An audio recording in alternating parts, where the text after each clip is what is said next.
Talaga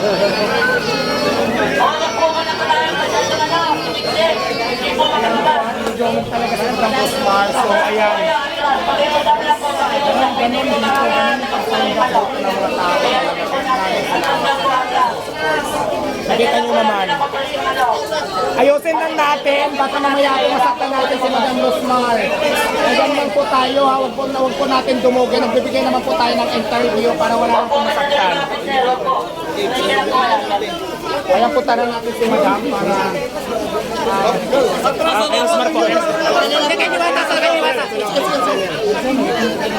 Huwag lang natin dumugin na ikiusap lang natin.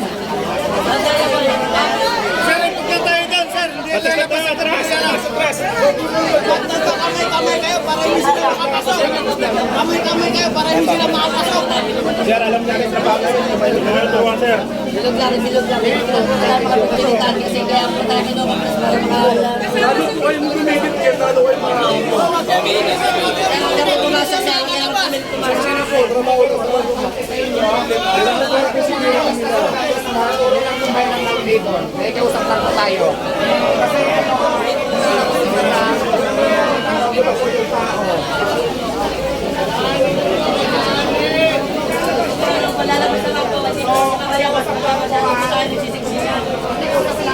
Huwag po tayo masyado magsiksikan, hindi po makalabas.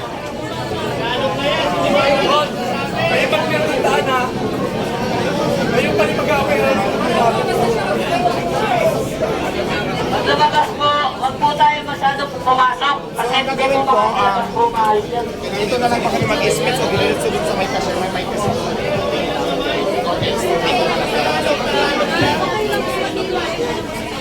Okay. Pwede nyo naman po video na nakaganyan lang po kayo, nakasayo lang.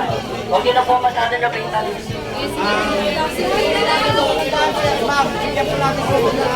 Pag na lang po kayo dito sa kabila po, sa kabila.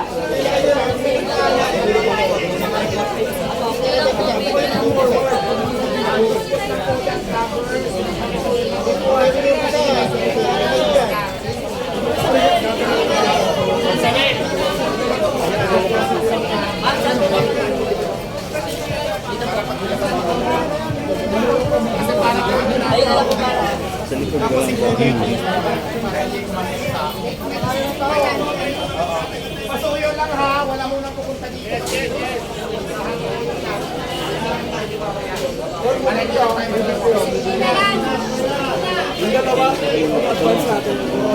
Sige na.